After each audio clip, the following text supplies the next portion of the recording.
A rift between close allies deepens as the British government bars Israeli officials from its biggest defence show, condemning Israel's escalating war in Gaza. London insists only diplomacy can end the bloodshed, but critics call the move symbolic, not decisive.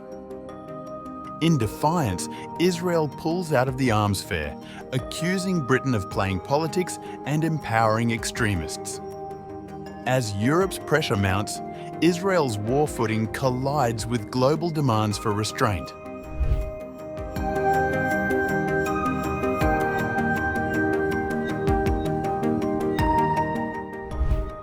The British government has barred Israeli officials from attending its largest defence trade show, citing Israel's intensifying military campaign in Gaza, a war that has already claimed more than 77,000 lives, including over 15,000 children, in what many international observers and rights groups describe as genocide.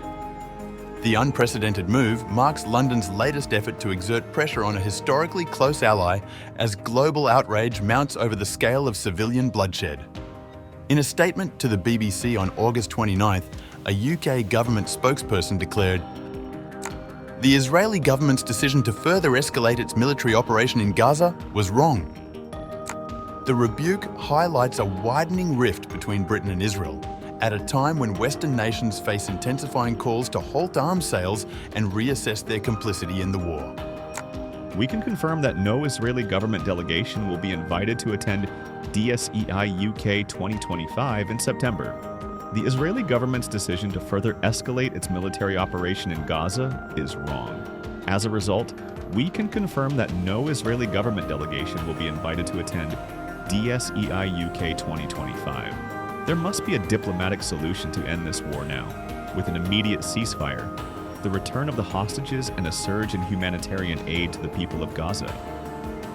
According to the UK official stance, individual Israeli defence firms will still be allowed to exhibit at the trade show, which will take place from September 9th to September 12th. The move restricts Israeli defence companies, such as Elbit Systems, Rafael, Israel Aerospace Industries, and Uvision from attending the biennial event. UK leaders have become more outspoken against Israel's conduct in Gaza, including a recent plan to expand the war and take over Gaza City. In another major striking dent to Netanyahu's diplomacy, UK Prime Minister Keir Starmer's government in July said it would recognise a Palestinian state unless Israel took steps to relieve suffering in the enclave and met other conditions, enraging the Israeli government. DSEI is Britain's flagship defence trade show, taking place every 2 years in London's Docklands, with hundreds of defence firms from all over the world exhibiting their military hardware and technology. It is backed by the government, which also invites foreign officials to attend. For Israel, its individual trade firms often have a large government stake, like defence firm Elbit Systems. DSEI is an opportunity to showcase a nation's defence industry, so governments will have stands to boost their own industry, even when most of that industry is run as a private enterprise. Meanwhile, Liberal Democrats defence spokesperson Helen Maguire said, "The government is sticking its head in the sand if it believes this is a substitute for banning arms exports to Israel.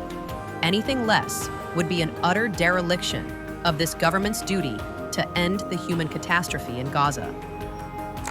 Campaign Against Arms Trade, a group campaigning to end the international arms trade, said while it welcomed the government's action, it criticised the move as cowardly and symbolic.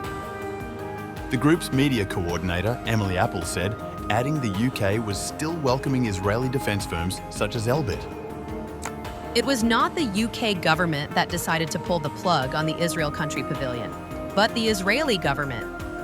This is the government pretending to take action while safeguarding the profits of arms dealers.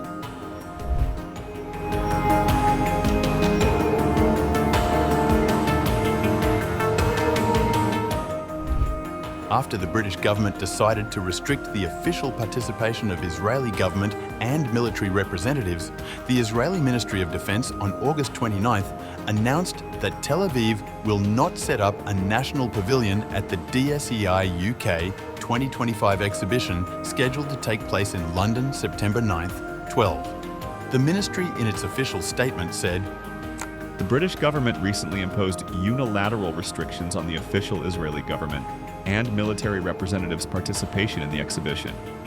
The harmful and disgraceful move was directly targeted at Israeli representatives.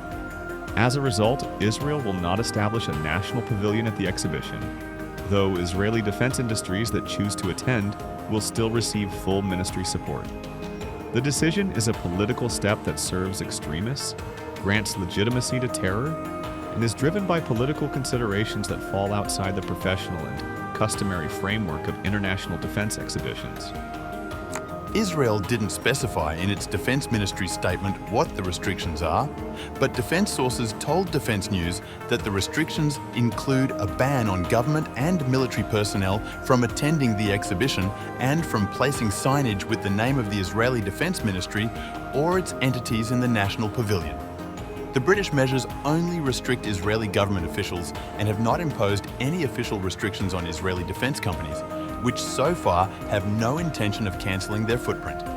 Executives from Israeli defense companies told Defense News that their only exchanges with the exhibition organisers revolved around restrictions on showcasing offensive weapons currently being used by Israel in Gaza. However, the organisers themselves have not issued any formal statement on the matter. This is the third European defence exhibition in which Israel has been penalised. Defense News recently reported that Israeli companies were banned from participating in the Dutch NEDS exhibition, which is expected to take place this November.